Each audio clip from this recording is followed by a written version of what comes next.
ghost for now. I lived in an old neighborhood that was a very bad neighborhood, supposedly. I mean, I agreed it was a bad neighborhood just because how many people that were bad were in that neighborhood. There was like people would get arrested, blah blah blah. Very common. But back in the day, it was worse. Before it was even a neighborhood, people would throw dead bodies and they would kill someone and bury their body in that neighborhood before it was a neighborhood. So it was just desert, and they would kill them and bury them. So obviously, there's gonna be spirits or ghosts. And I didn't think much. No, I didn't even know about this till my neighbor.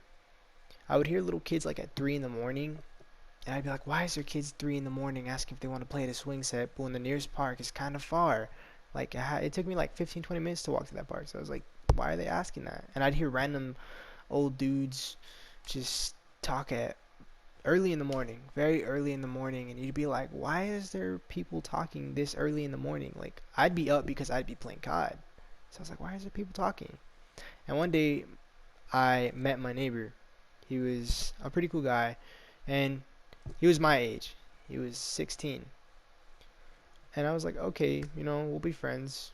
I played COD all day, and he was very different. He liked to party, he liked to go out. And I asked him about it one night because he always came over, and I would always like, be like, cool. He's my only friend there. And I asked him about it one night. I was like, yo, why do I hear kids like at 3 in the morning and like dudes at like 5, 4 in the morning? He was like, oh yeah, those are the ghosts. And I was like, what? I was like, what do you mean ghost? And he was like, those are ghosts. Like, there's no kids here like that do that. Like all the kids, there's the kids that were like in that neighborhood that would stay inside because how dangerous that neighborhood was. And if they did go outside, it was surprising. Let's play basketball or something.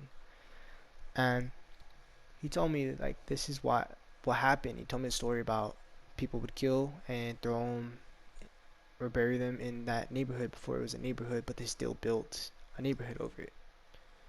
And he told me about it, and I was like, yo, that's pretty creepy. All right, and we'll go move to the next part. One night, me and him were, you know, just chilling at my house. I was playing COD. He was on his phone telling me about some crap that I didn't really care about at the time. And I was just like, okay, whatever, bro. Like, you do you. I'm listening to you, but I'm playing COD too. And we were just chilling, doing our things. And he was like, hey, do you have anything to eat? And I was like, of course I have something to eat, man. I was like, I got you. And I didn't really have much to eat at the time. I'm not even gonna lie, but I was like, yeah, I'll offer you something, Stu. You're my guest. Living room, you know. So we go to the living room and we go to the kitchen, and he's getting food. He's making random crap out of snacks. I'd have Takis or something, and he'd somehow make a whole meal out of Takis, and I'd be like, well, you're weird, bro. Like, but I got a whole chef in my house. I'm cool with it. And I was like, cool. And he pointed out a cross that was upside down. He was like, yo, why do you have your cross upside down? And he knew me well enough that I wasn't into that spiritual stuff like demons and all that. I didn't like any of it. I believed in God, so I was like, I don't like any of that. And I didn't even realize that. And he pointed it out. He said, why is your cross upside down? I was like, I don't know, bro. I was like, I really don't know. Like, I didn't do that. He's like, you better not be playing around. And I was like, I'm not playing around. I didn't do that. I wouldn't do that. It's just that's some stuff I don't like to mess with. I don't like messing with spiritual stuff. It's very scary experiences and just no. So I was like, that wasn't me, bro. I promise you that wasn't me. And keep in mind that we were supposed to watch a scary movie about like spirits and stuff. It was paranormal. I don't know, remember. It was just paranormal. So seeing that was very scary. We was just like, you know what? That's enough scare tonight. We're not gonna do anything else. So we got the snacks. Went back to the room. I was playing COD. He's back on his phone or just talking to me. We didn't care. We totally forgot about it. And like, 10 minutes in, we're eating our snacks that he made, and then we hear pots and pans fall, and we're like, we're the only ones home right now. We're the only ones at my house right now. How is there pots and pans falling for no reason at all? So I was pretty scared. I was like, yo, is somebody breaking into my house? And I like looked at him and I told him, I was like, did somebody break into my house? He was like, let's go check. So we went to go check. There's just pots and pans falling. You know, we went into my mom's room, checked the closet, nobody. Checked the bathroom, nobody. Checked under the bed, nobody. There's nowhere else you can hide other than my room. And he was like, yo, like, where's somebody at? How did this fall? He's like, did you touch the dishes? I was like, I didn't touch the dishes. I was like, I don't even know how they fell. They were placed like very good. Like they were placed where they wouldn't fall because I'm the one that washed them, and they didn't fall for a couple days because we hadn't used pots and pans in a couple days. We kept eating out, so it was like whatever.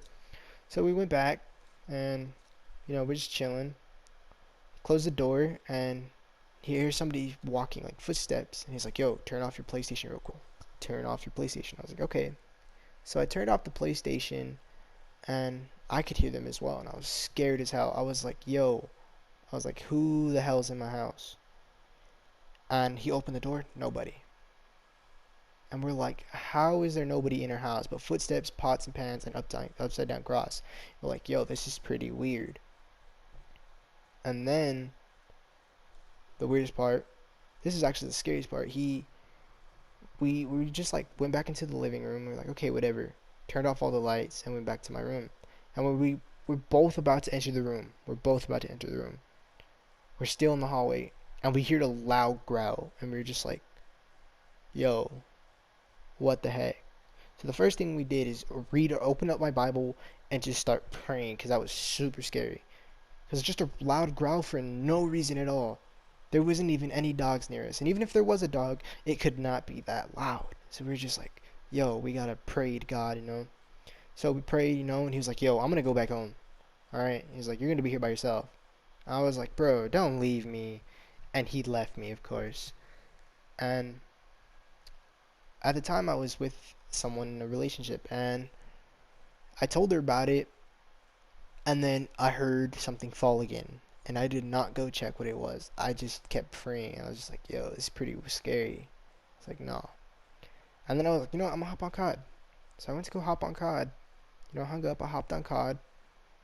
And I'm playing for a little bit. I'm playing by myself. I know my homies around. And then my door creaks open. Like it opens. And I was like, yo, how did my door creak open? There's nobody here. I'm nowhere near the air conditioner. I was like, my door just opened by itself. So I was pretty scared. And I waited till my mom came home and I told her, and she didn't really do nothing about it. Obviously, I mean, you wouldn't believe a teenager about that. And that's what happened. That's the story of my ghost, or I don't know what the heck it was. You guys let me know what you guys think it was.